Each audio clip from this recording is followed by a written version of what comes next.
Estamos en compañía de Gustavo Gaona, él es vocero de CELADI, la Cámara de Transporte de Larga Distancia. Bienvenido a 3D Noticias. Gracias por la invitación. Y Gustavo, en estos últimos días trascendió mucho, estuvo mucho en boca de todos el tema del transporte de larga distancia en cuanto a que se sacaron los subsidios, bueno, se terminaron las ayudas que venían de Nación. Queremos que nos comentes un poco cuál es la situación puntual del transporte de larga distancia en Santa Fe y en el país. Bueno, precisamente, digamos, vale siempre una aclaración. Primero, el transporte de los ómnibus de larga distancia, que en la Argentina conectan más de 1.600 destinos. Cuando hablamos de conectividad, a veces se habla del avión, son 45 ciudades, nosotros llegamos a más de 1.600 destinos nacionalmente y otros tantos internacionalmente.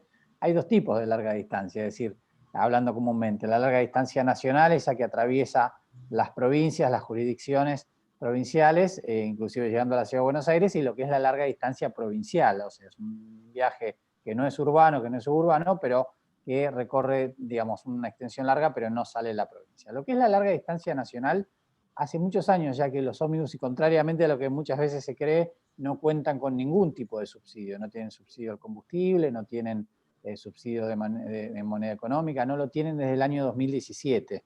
Esto porque se evaluó que las empresas aparentemente no lo necesitaban más, nosotros siempre sostuvimos que sí. Bueno, ahora hay algunos fallos en la justicia por algunas empresas puntuales que están demostrando que sí se necesitaba y que fue incorrecta la quita. Pero bueno, la verdad es que la realidad es que nosotros no lo contamos.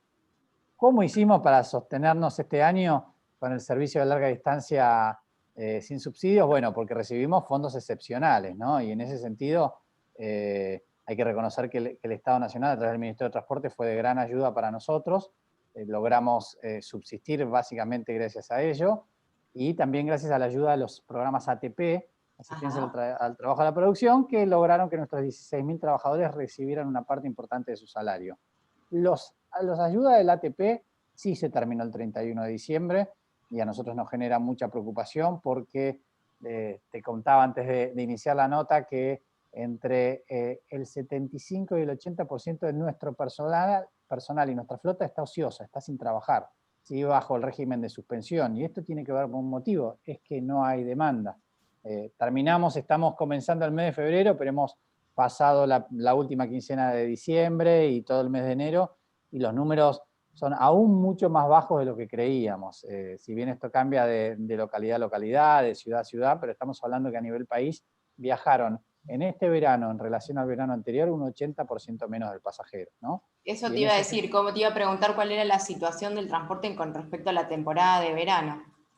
Sí, realmente ha sido, a ver, por un lado lo positivo, que fue volver a circular, poder decir que ya estamos conectando más de 1.000 destinos, esos 1.600 que decía inicialmente, pero lo negativo es que realmente la demanda fue extremadamente baja. Tenemos cifras, esto insisto, depende de cada corredor, pero si uno piensa en la provincia de Santa Fe y piensa la conectividad entre Rosario y Córdoba, con una caída del orden del 80%, Rosario-Buenos Aires con una caída tal vez aún más alta, llegando al 90%, es decir, si viajaban 10 pasajeros el verano pasado, este verano estaba viajando 1 o 1,5 o 2.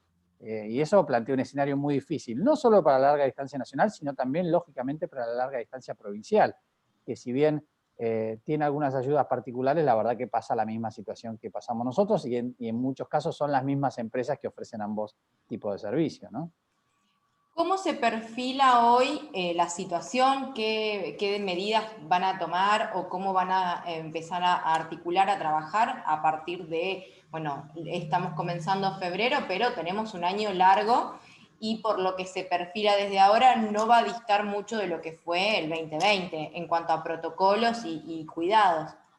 Sí, sí, efectivamente. Nosotros tenemos, siempre cuando pensamos en la actividad hoy, desde hace muchos meses, pero sobre todo desde que volvió la actividad, dos frentes abiertos, digamos. Uno son las personas que están pudiendo trabajar. De hecho, estamos intentando concluir una negociación paritaria que lleva semanas porque realmente no encontramos el camino para poder brindar un incremento solicitado, pero también, por el otro lado, una inmensa mayoría de personas que no están pudiendo trabajar porque no hay demanda. Entonces, el Estado Nacional se está comprometiendo a través del Ministerio de Transporte, insisto, contando que los ómnibus no tienen un sistema regular mes a mes de subsidios, bueno, con fondos excepcionales que esperemos que continúen en el 2021 hasta que la actividad se recupere y sobre todo pensando en esos trabajadores, porque todos esos fondos están siendo destinados básicamente a pagar salarios y en gran medida, te diría que casi en su totalidad, la medida de la gente que no está trabajando. Y después de a poco trabajar y continuar con cada uno de los destinos, forjando la confianza en el pasajero, diciéndole al pasajero que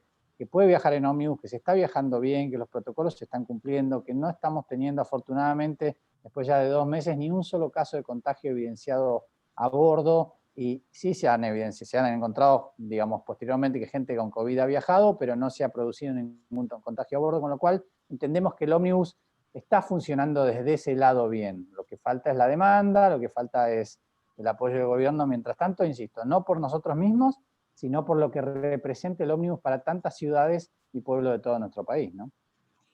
¿Tienen un número estimado de personal que esté al servicio y que esté, o sea, que en este momento esté suspendido, más allá del porcentaje que nos mencionabas? ¿Un número así más o Sí, menos? sí, hablamos de 16.000 trabajadores en forma directa, esto en más de 120 compañías a nivel nacional, hay que sumar trabajadores provinciales, también cuando uno empieza a hablar de transporte tendría que hablar del personal en las boleterías, en terminales, que no necesariamente es nuestro, digamos, y todo lo que gira en torno del transporte terrestre, que es un número realmente importante, ¿no? Y en ese sentido, decía, esos 16.000 trabajadores, actualmente estamos hablando de una capacidad de suspensión, es decir, una capacidad ociosa del 75 al 80% de este personal, que afortunadamente logramos que siga recibiendo su salario, pero realmente la situación es muy compleja a futuro y por eso nuestro pedido, no solo el acompañamiento al Estado, sino ya más firmemente y entendiendo que, como vos decías, esto va para rato, tiene para un largo la recuperación, tal vez